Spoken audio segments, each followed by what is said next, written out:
एक गांव में एक साहूकार रहता था। साहूकार बहुत धनी था, लेकिन उसकी कोई संतान नहीं थी।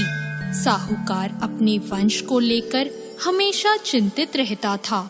साहूकार भगवान शिव को प्रसन्न करने के लिए सोमवार का व्रत रखता था और व्रत के दौरान भगवान शिव पार्वती की पूजा करता और शाम को शिवलिंग पर दीपक जलाता था।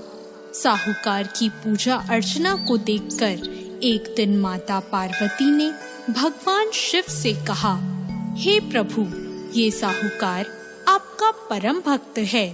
प्रति सोमवार को विधि विधान से आपकी पूजा करता है। मुझे लगता है कि आपको उसकी मनोकामना पूर्ण करनी चाहिए। शिवजी ने पार्वती जी की बात को सुनकर कहा, हे गौरी, ये संसार एक कर्म क्षेत्र है।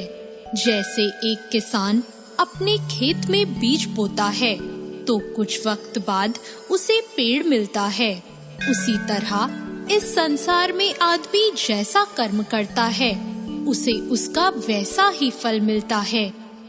भगवान शिव बोले कि इसके कर्मों में संतान सुख नहीं है, लेकिन माता पार्वती ने भोले भंडारी से दोबारा आग्रह किया और कहा, हे नाथ, फिर भी आप इसकी मनोकामना पूर्ण कर दीजिए। यह आपका परम भक्त है। अगर आपने अपने भक्तों की इच्छा को पूर्ण नहीं किया तो वो आपकी पूजा आराधना क्यों करेंगे?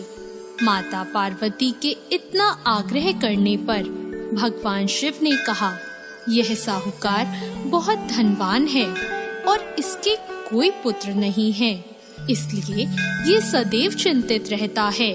लेकिन इसके भाग्य में संतान योग भी नहीं है। लेकिन तुम्हारे आग्रह करने पर मैं इसे पुत्र प्राप्ति का वरदान दे देता हूँ। लेकिन इसका जो पुत्र होगा वो केवल 12 सालों तक ही जीवित रहेगा।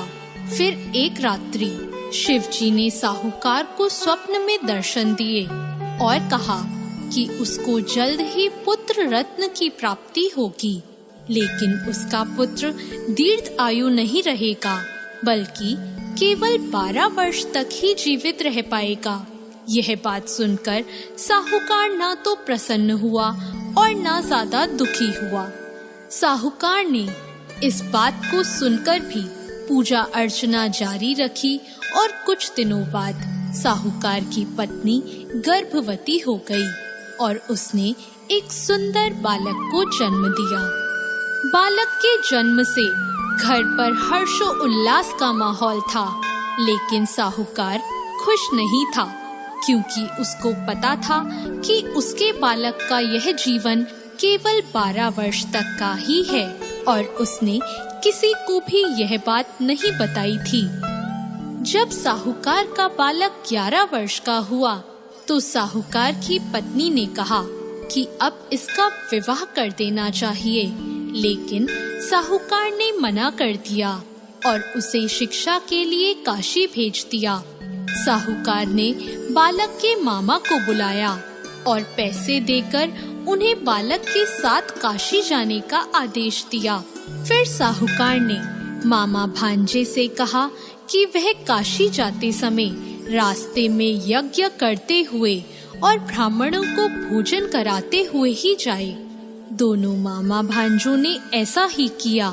काशी जाते वक्त जिस रास्ते से मामा भांजे गुजर रहे थे, उसका राजा अपनी पुत्री का विवाह एक ऐसे राजकुमार से करवा रहा था जो कि काना था, यानी उसे एक आंख से दिखता नहीं था। दूल्हे का पिता इस बात से चिंतित था कि अगर दुल्हन पक्ष को यह पता चल गया कि दूल्हा काना है तो राजकुमारी विवाह के लिए मना कर देगी। इसलिए उसने जब साहूकार के पुत्र को देखा तो उसने सोचा कि मैं अपने बालक के स्थान पर तोरण के वक्त इस बालक को बिठा दूंगा और दुल्हन के पक्ष वालों को पता भी नहीं चलेगा। दूल्हे के पिता ने साहूकार के पुत्र को इस बात के लिए राजी किया। इस तरह साहूकार के उस लड़के ने दूल्हे के कपड़े पहने और घोड़ी पर चढ़कर तोरण की रस्म पूरी की। तोरण के बाद फेरों की जब बारी आई तो दूल्हे के पिता ने साहूकार के पुत्र से अनुरोध किया कि वह दुल्हन के साथ फेरे ले और जब विवाह संपन्न हो जाए तो यह बात किसी को ना बताए। मामा भी राजी हो गया और विवाह समारोह भी निपट गया और शादी संपन्न होने के बाद मामा भांजा काशी के लिए प्रस्थान कर गए। परंतु साहूकार के पुत्र ने दुल्हन के कपड़ों पर लिख दिया कि तुम्हारी शादी मुझसे हुई है, लेकिन जिसके साथ तुम जाओगी वह एक आंख वाला आदमी है और मैं काशी में शिक्षा ग्रहण करने जा रहा हूँ। जब राजकुमारी ने यह बात पढ़ी तो उसने राजकुमार के साथ जाने से इनकार कर दिया और अपने पिता से कहा, यह मेरा पति नहीं है, मेरा पति शिक्षा ग्रहण करने काशी गया है।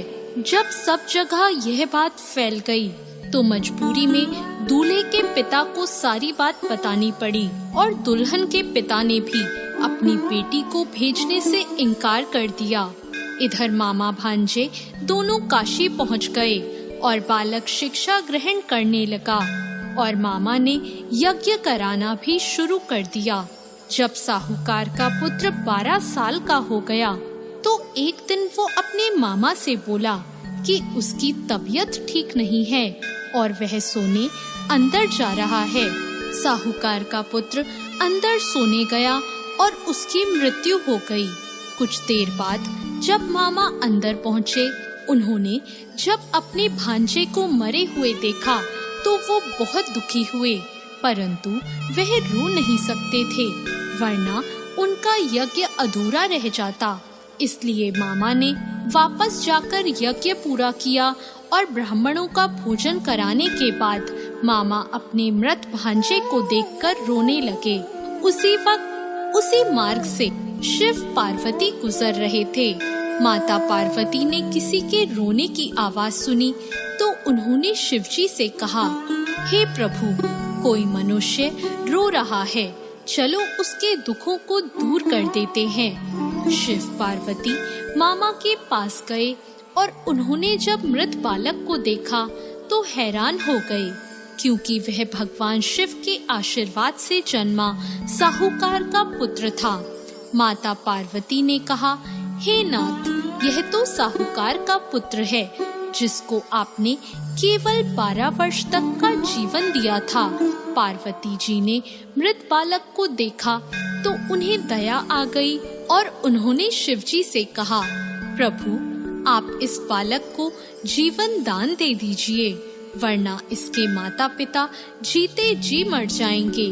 माता पार्वती के आग्रह करने पर शिवजी ने उनकी बात मान ली और उसे जीवन दान दे दिया। साहूकार का पुत्र जीवित हो गया और मामा भांजे अपने घर की ओर प्रस्थान के लिए चल दिए। रास्ते में साहूकार का पुत्र उसी शहर से गुजरा जहां उसका विवाह हुआ था। दुल्हन के पिता ने बालक को पहचान लिया और मामा भांजों को लेकर अपने महल आ गए। दुल्हन के पिता ने एक समारोह किया और अपनी पुत्री को साहूकार के साथ भेज दिया। जब साहूकार का बालक अपने घर पहुंचा तो उसके माता पिता छत पर बैठे थे और सोच रहे थे कि अगर उनका पुत्र सही सलामत वापस नहीं लौटा तो वे दोनों भी इसी छत से कूदकर अपनी जान दे देंगे। पर उसी समय उसके मामा वहां आ गए और उन्होंने बताया कि उनका पुत्र जीवित है और विवाह करके वापस लौटा है। साहूकार ने अपने बालक को जीवित देखा तो खुशी से उसका स्वागत किया और साहूकार का पूरा परिवार खुशी खुशी अपना जीवन बिताने लगा। जैसे भोलेनाथ ने इस परिवार पर कृपा करी,